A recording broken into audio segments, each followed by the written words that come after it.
दोस्तों, कैसे हैं आप सब। उम्मीद करती हूँ आप सब ठीक होंगे। आज हम आपको लेकर आए हैं बड़े घर की छोटी बहू की कहानी में एक बेहद रोमांचक मोड़ पर, जिसमें प्यार, न्याय, ड्रामा और सस्पेंस का अनोखा मिश्रण है। कहानी की शुरुआत होती है उस पल से जब दुर्गा माँ अपनी तीर्थ यात्रा पूरी करके हवेली लौटती हैं। हवेली पहुंचते ही उनका मन आनंद से भरा होता है, लेकिन जल्द ही उन्हें एक ऐसी बात पता चलती है जो उनके दिल को झकझोर कर रख देती है। उनकी गैरमौजूदगी में घर की बहुएं आहाना, मंजली, मीता और चारूड पोल्टू और ठाकुर जी के क्रूर व्यवहार का शिकार हुई हैं। यह सुनकर दुर्गा माँ का गुस्सा 7वें आसमान पर पहुंच जाता है। वह बिना किसी देर के पूरे परिवार के सामने अपना निर्णय सुना देती हैं। आज से पोल्टू और ठाकुर जी इस घर में नहीं रहेंगे। हवेली में अचानक सन्नाटा छा जाता है। ठाकुर जी ताने कसते हुए चिल्लाती हैं, तुम्हें क्या हक है हमें घर से निकालने का।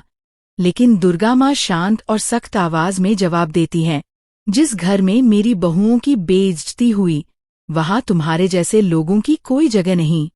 चारों बहुएं आहाना, मंजली, मीता और चारू इस फैसले से हैरान भी हैं और गर्व से भी।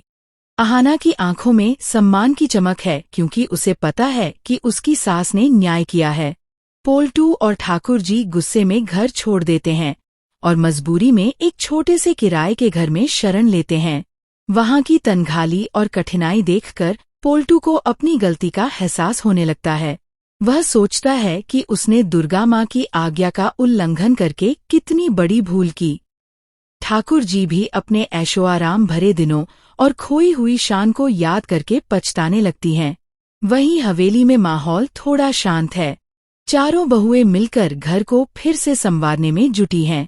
आहाना दुर्गा माँ के फैसले की तारीफ करती है और कहती है, माँ, आपने न्याय किया है। लेकिन कहानी यहीं खत्म नहीं होती।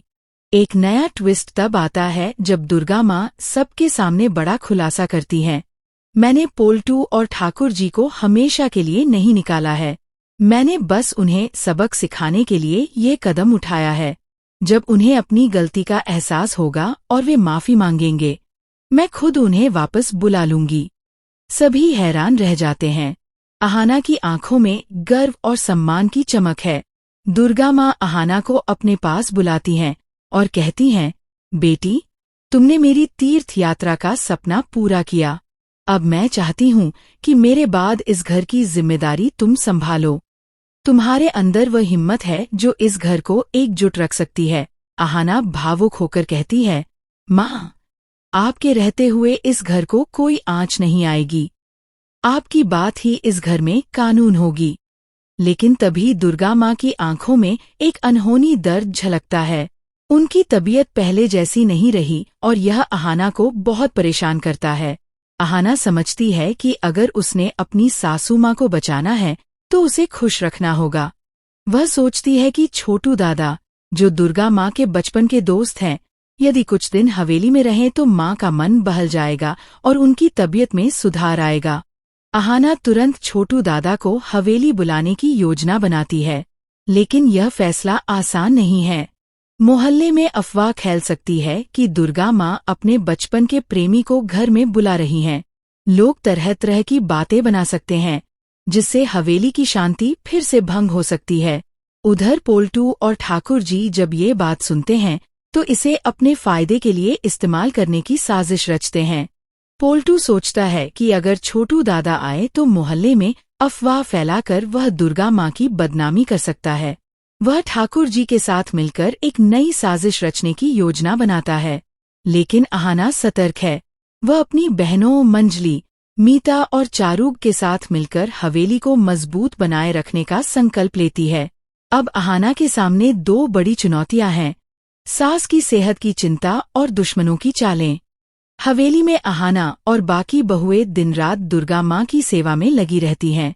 वे उनकी दवाइयों का ध्यान रखती हैं, उनके पसंद का खाना बनवाती हैं और हर समय उनके साथ रहती हैं। दुर्गा माँ की आंखों में कृतज्ञता और चिंता दोनों झलकती हैं। वह आहाना से कहती हैं, बेटी, मुझे नहीं पता मैं कितने दिन और रहूंगी, लेकिन तुमने इस घर को मेरी अपनी बेटियों की तरह संभाला है। अहाना की आंखों में आंसू आ जाते हैं और वह वादा करती है, माँ, आप जल्दी ठीक होंगी। मैं छोटू दादा को बुला रही हूँ ताकि आपका मन खुश रहे। अब देखना ये होगा कि छोटू दादा की एंट्री हवेली में क्या नया मोड़ लाती है। क्या पोल्टू और ठाकुर जी अपनी गलती मानकर माफी मांगेंगे? क्या अहाना अपनी सास की खुशी बचा पाएगी? या मोहल्ले की अफवाहें फिर एक नया बवंडर खड़ा करेंगी? दोस्तों, ये तो सिर्फ शुरुआत है। आगे होने वाला ट्विस्ट बहुत ही खतरनाक है। अच्छा, करके फिर मिलेंगे एक नई कहानी के साथ। तब तक के लिए खुश रहिए, सुरक्षित रहिए और देखते रहिए Z लाइफस्टाइल।